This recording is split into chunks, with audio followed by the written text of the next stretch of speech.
afternoon here at Sunday afternoon following the Divine Liturgy at which Metropolitan Jonah served.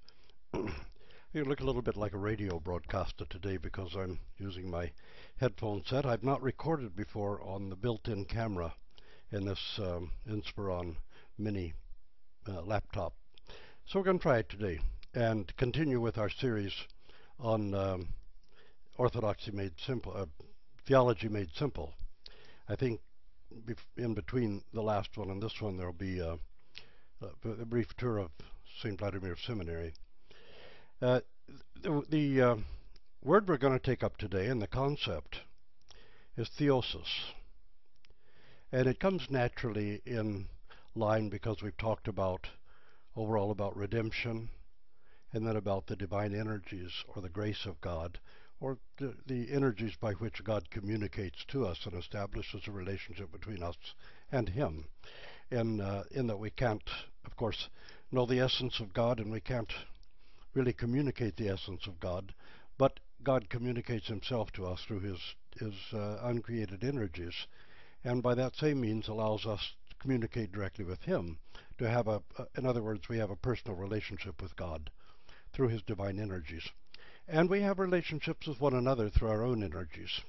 And we've discussed that now. But when we talk about redemption, we'll often hear it consists in ransom and theosis.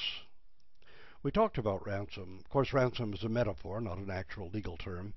And that Christ ransomed us from fear, the fear, particularly the fear of death with which Satan held us in thrall, in real bondage, and other fears that keep us in bondage as well.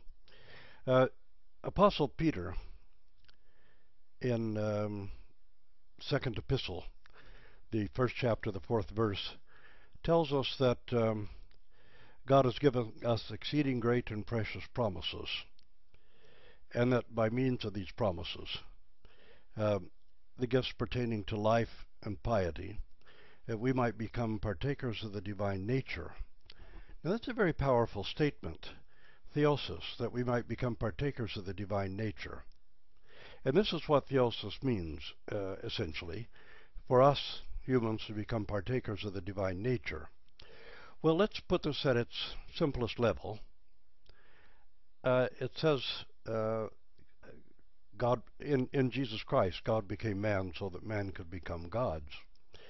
Well, first of all, only the divine, only God, can have actual immortality. Mankind is not immortal by nature. We do not have a soul which is immortal by nature. We can become immortal by grace. But that immortality, that is a participation in God's nature, has to be called paradise. So let's take a look at this now. The first aspect of God's nature that we think about when we think about redemption is everlasting life, immortality.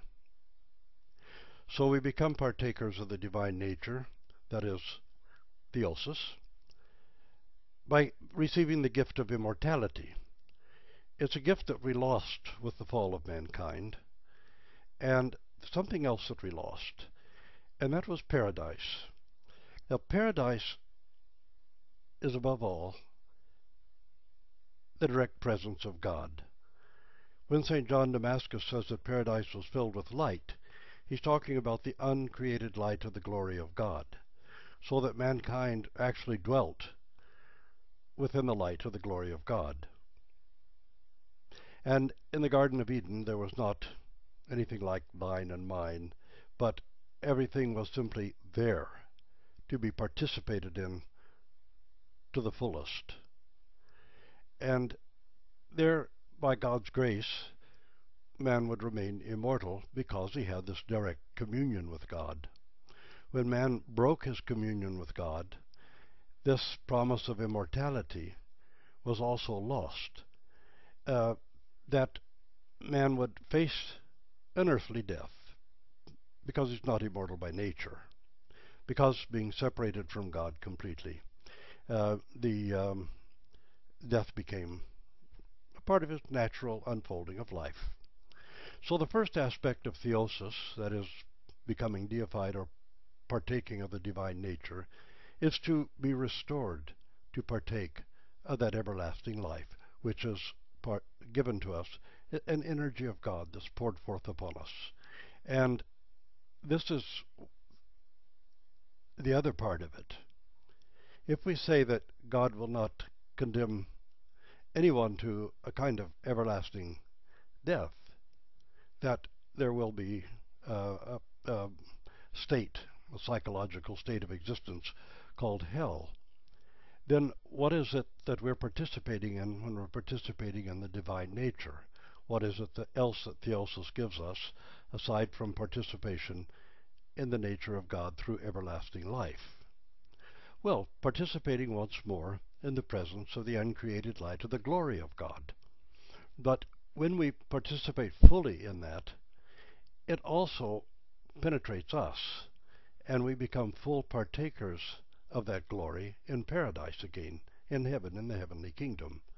So when we think about theosis, think first of all of God restoring the promise of everlasting life to us, but not just everlasting life, but everlasting life lived within the uncreated glory of God, so that we become participants in that glory, and this is what we call paradise, and this is what we call the heavenly kingdom. It's not a geographical location or someplace out beyond the universe or in another part of the universe. It's right here, present now, that God will transfigure our earth and bring it fully into the revelation of His glory. So theosis means for us that God restores us to the gift of everlasting life. That's part of the nature of God, to be immortal by nature. And He bestows that on us as a gift of grace, as through His divine energy. And He also makes it possible for us to dwell within the light of His glory and to become full participants in that divine glory. So this is also theosis, participants in the glory of God. And there's another aspect also that we see in some of the great saints of the church, where God has communicated His energy into those saints so that they become wonder workers and work miracles similar to those of Christ. And that's what we mean by God, communicating His energy. He has the energy to heal people. We do not. But when He works a miracle through one of the saints, of course He's simply communicating His energy to that saint, who then pours it out upon us. As we said before, like the electrical energy that comes to a light bulb communicates heat to the element, and the light shines forth. So, like the electric cable coming to the saint, God's uncreated energy is communicated to that saint. He becomes, heated up or filled with the grace of the Holy Spirit, and with the energy of God that dwells in him pouring out of him, just like the light shines on us from a light bulb, the grace of God shines out of the saint and works the miracle through the saint, because the saint has become so fully the servant of God, and so filled with the grace of the Holy Spirit, and really has become more than the rest of us, a participant in the nature of God, a partaker of the nature of God. So these are all the ways that that theosis affects us. But first and foremost, in the simplest form, let us remember that theosis means to become partakers of the divine nature, first of all, because God restores the gift of immortality to us, the gift of everlasting life, and secondly, because He permits us to dwell within the light of His glory and to become actual participants in His glory. And that's what we call paradise or the heavenly kingdom.